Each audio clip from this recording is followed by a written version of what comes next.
hardship in this country. So I understand that hardship is not a choice. But victimhood is a choice, and we choose to be victorious in the United States of America. You know what, if I was giving advice to those workers, I would say go picket in front of the White House in Washington, D.C. That's really where the protest needs to be. Disastrous economic policies that have driven up prices, that have driven up interest rates and mortgage rates, at the same time wages remaining stagnant. What we need is to deliver economic growth in this country. He's too much of a debate nerd. Energy.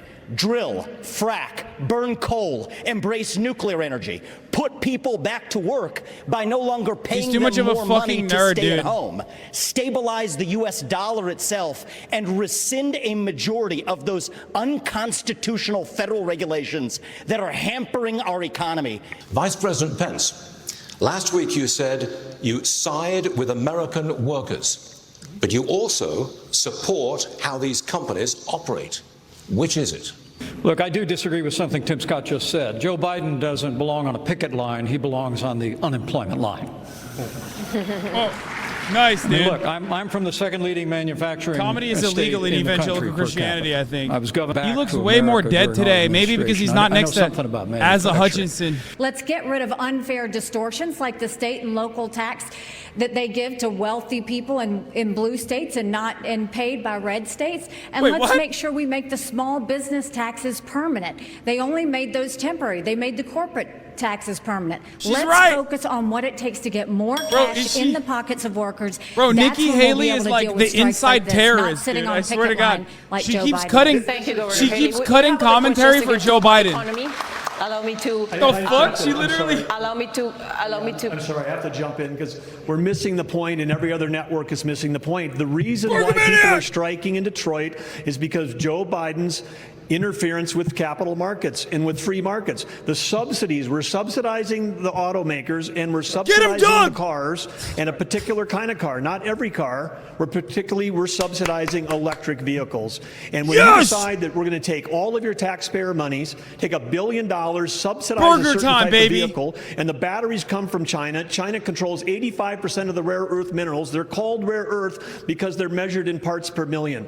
China is moving 100,000 Okay, maybe a little too nerdy. Dial it back. You're sexy. Dial it back. Vice President Pence warns that politics of, quote, Trump's populist protégés, like Mr. Ramaswamy, are a road to ruin for the GOP.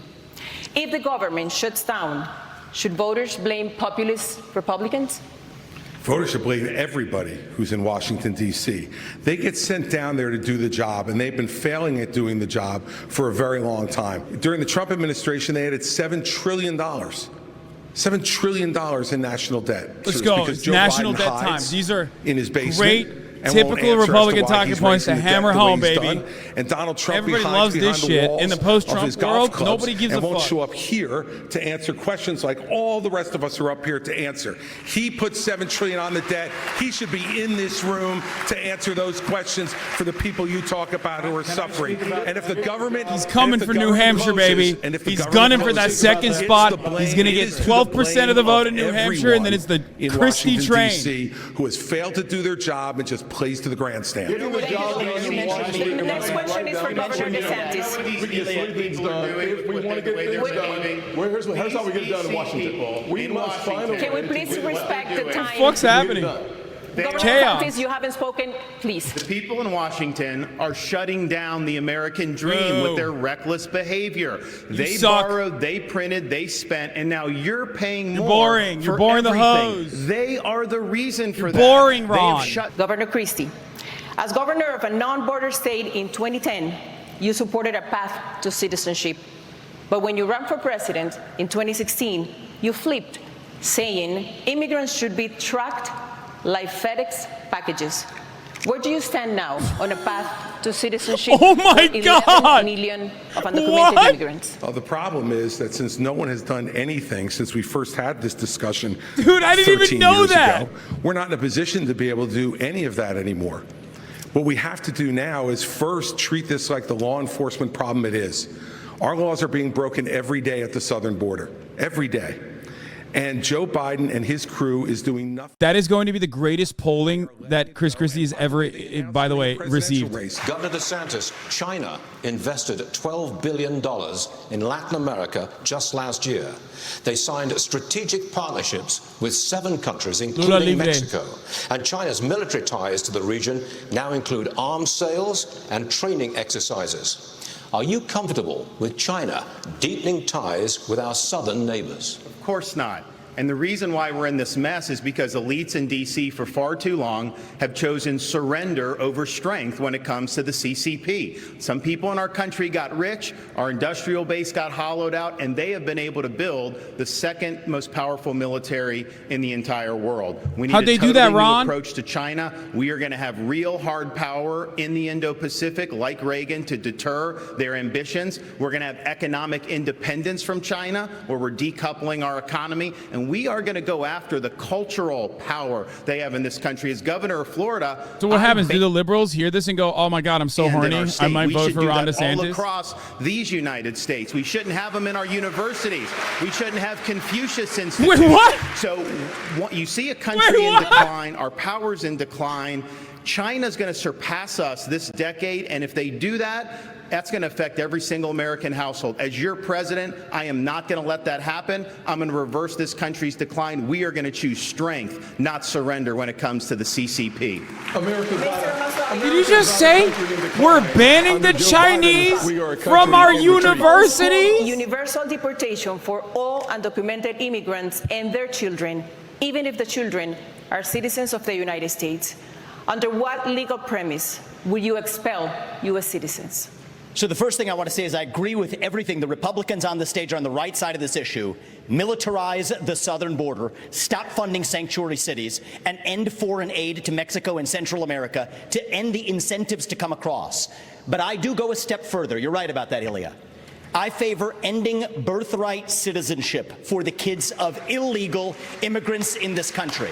Now, the left will howl. Dog, you're brown. What the fuck? The difference between me and them is I've actually read the 14th Amendment. What it says is that all persons born or naturalized in the United States. Bro, you are not a part of the team, dog.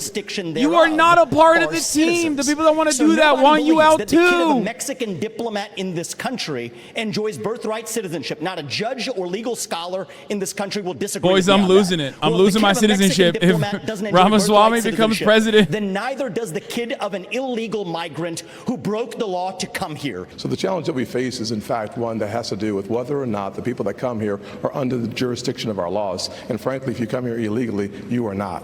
Now, so dude, every debate devolves into who's going to murder more immigrants. It's crazy to me. He's like, they have no laws. Like you're not supposed to be protected under our laws, which they are. Undocumented migrants, asylum seekers are absolutely protected under the law, for the record. It is the law to protect them. They have rights. Everyone has rights. Vice President Pence, in 2017, the Trump-Pence administration canceled DACA, which put the legal status of 600,000 Dreamers in the hands of the courts.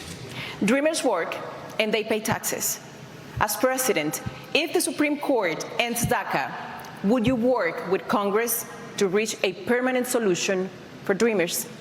Well, first, let me say I'm glad Vivek pulled out of his business deal in 2018 in China. That must have been about the time you decided to start voting in presidential elections. So, okay, Pence. So, let me speak. Damn, they didn't even hit in that audience. These guys don't appreciate good commentary. I negotiated the Remain in Mexico policy with the Mexican government. We used economic power to bring the Mexican government to the table. We built hundreds of miles of border wall. And despite what's said here today, we reduced illegal immigration and asylum abuse by 90%. And as president, to be fair, that doesn't really matter. Most Trump hogs don't care. Yo, are you there? Yeah, I'm back. Yeah, I'm back. All right. So, what do you? How do you feel about that? I mean, right off the bat, as a Bergamaniac, I do feel like he didn't get a lot of speaking time at all. Like he looked fantastic. He looked as fantastic as usual. He looked like sexy Brezhnev. It was like really everything all the Bergamaniacs want. Yeah, America needs like a sexy president with bushy eyebrows. Like that shit needs to come back. And he should be president for like 40 years, and then we should fall apart. We need to have a Brezhnev. I would go so hard for him. I'd be part of his KGB. Okay, so everyone's performance is I mean, I don't know. They're terrible. definitely it's bad, but they definitely dialed back. Yeah, all the planned Vivek pot shots, that was kind of sad. Yeah, Mike. It's always fun to see Mike Pence try to get in on the action because despite being a radio